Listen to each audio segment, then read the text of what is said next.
Les cheveux crépus ont une texture très particulière. On a de minuscules petites bouclettes qui sont irrégulières et frisent un peu dans tous les sens. C'est la raison pour laquelle nos cheveux sont toujours plus ou moins emmêlés et surtout la raison pour laquelle le peigne ne peut pas glisser naturellement de la racine vers les pointes.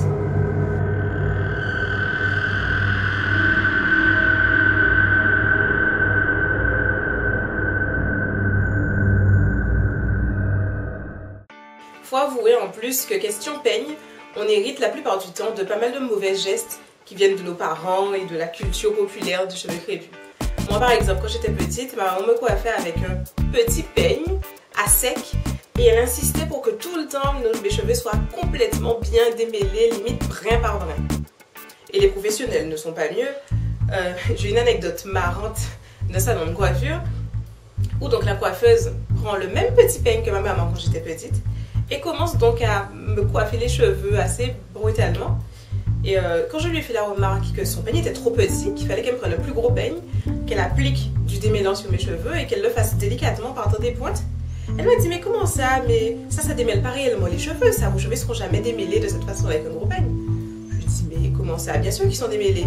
Et une de ses collègues à côté arrive en ricanant en disant: ah ouais, s'ils sont démêlés, mais en tout cas je serais curieuse de les voir passer le test du peigne. Si en m'écoutant là, vous comprenez pas pourquoi cette anecdote est choquante, vous êtes au bon endroit. Cette vidéo va vous être utile. Ce qui va compter pour moi, c'est que mes cheveux soient beaux, en bonne santé, bien coiffés, que je puisse me sentir belle avec mes cheveux, que je puisse me coiffer le matin, que mes cheveux me mettent en valeur.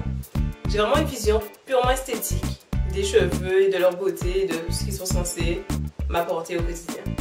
Donc partons de ces principes, et sachant que nos cheveux sont crépus et fragiles, et que le peigne peut facilement les casser, il y a des précautions à prendre donc, dans notre utilisation quotidienne des peignes et des brosses, et je vais vous présenter la façon dont moi j'articule tout ça dans ma routine.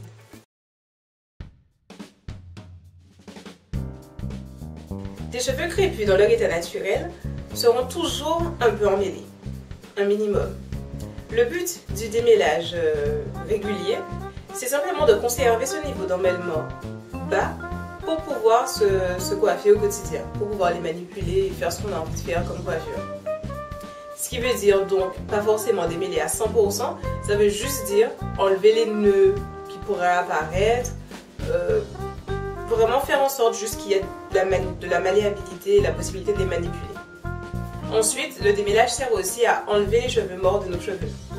Puisqu'en fait, quand nos cheveux sortent du crâne avec leur bulbe, la chute naturelle des cheveux, ils ne glissent pas naturellement au sol, ils restent accrochés à la chevelure et forment des nœuds avec les autres cheveux. Donc pour ça, pour le démêlage, on va utiliser des outils démêlants. Donc ça pourrait être par exemple une brosse plate, comme celle-là, avec des petites dents, qui est vraiment très efficace pour démêler les cheveux crépus. Sachant qu'une caractéristique importante qui est enfin un outil vraiment efficace et adapté aux cheveux crépus, c'est le fait que les dents soient molles. En gros, tout outil démêlant se doit de ne pas trop agresser vos cheveux, donc, et les dents molles feront que si vous rencontrez un nœud, les dents plieront avant que vos cheveux ne cassent. Donc c'est vraiment très important à utiliser ça. On pourra aussi utiliser un gros peigne démêlant, comme celui-là, donc également très pratique pour démêler les cheveux. Donc sur ce genre de peigne, ce qui serait important de regarder, c'est que les dents soient bien écartées, qu'elles soient également assez grosses, donc pas qu'elles soient très fines, et que les bouts soient ronds. Donc tout ça toujours pour ne pas trop agresser les cheveux et les nœuds. On retrouve aussi cette caractéristique un peu flexible, donc pas au point du tangle teaser, mais c'est déjà pas mal. Et il faudra aussi, et surtout très important, que le peigne soit anti-statique. Plus vous passez le peigne dans les cheveux et plus il se chargera en électricité statique. Donc imaginez les dégâts au bout d'un moment, des cheveux qui s'accrochent au peigne et qui cassent. Donc quand vous achetez vos peignes, faites attention à les prendre dans une matière antistatique. L'idéal est de se démêler les cheveux au moment du soin, donc a priori une fois par semaine. On n'a pas besoin de se démêler les cheveux tous les jours. Une fois par semaine, vous ferez un soin au cours duquel vous passerez de l'après-shampoing ou un masque, et à ce moment-là, et seulement à ce moment-là, vous utiliserez le peigne démêlant ou la brosse pour démêler vos cheveux consciencieusement.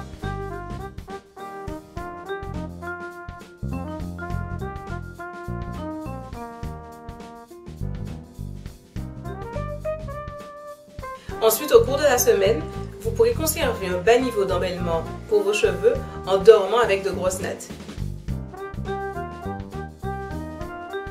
Pour donner du volume à une coiffure, un afro, un pouf, un twist out ou autre, on va utiliser un peigne afro, comme celui-là. Donc le peigne afro, on l'utilise à la racine pour soulever un peu les cheveux et donner cet effet plus volumineux, ou au niveau des pointes pour les ouvrir un peu, mais la règle est la même que pour tous les peignes. Ne jamais essayer, sans préparation préalable, de le passer de la racine vers les pointes.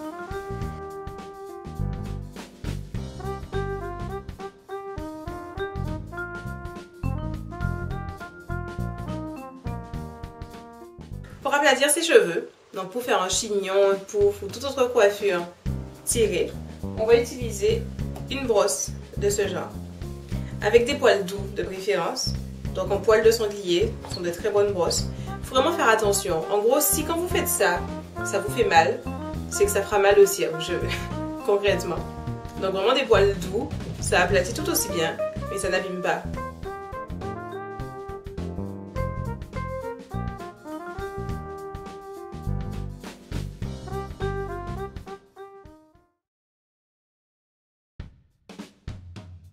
Dans un cas de figure où on veut se faire des tresses et donc avoir un joli tracé, ou se faire une raie sur le côté ou au milieu pour un chignon particulier, on va utiliser un peigne à queue. Donc, ça va me faire un peu peur à cause de ces petites dents très effrayantes là, mais on va jamais, pratiquement jamais utiliser cette partie. Le peigne à queue s'utilise essentiellement pour sa pointe ici, avec laquelle vous ferez la trace dont vous avez besoin. Et éventuellement, pour peaufiner, pour avoir une trace parfaite, vous pourrez utiliser cette partie du peigne juste pour enlever un ou deux petits cheveux qui empêchent à votre raie d'être nette. En faisant attention à tout ça, donc, finissez la boule de cheveux que vous avez tous les matins dans le peigne, dans la main, qui vous donne l'impression que vous allez avoir une calvitie. Fini le crâne douloureux parce que vous tirez trop dessus et qu'au bout d'un moment, vous avez mal, vous êtes tendu. Fini les 20 minutes passées le matin à essayer de coiffer vos cheveux dans le bon sens. Fini les cheveux qui poussent plus parce qu'ils se cassent tellement à force d'être coiffés. Vous deviendrez riche et célèbre, vous trouverez un mari. Bon, ok. Blague à part, donc. Les premiers, en tout cas, sont vrais. Essayez de bannir.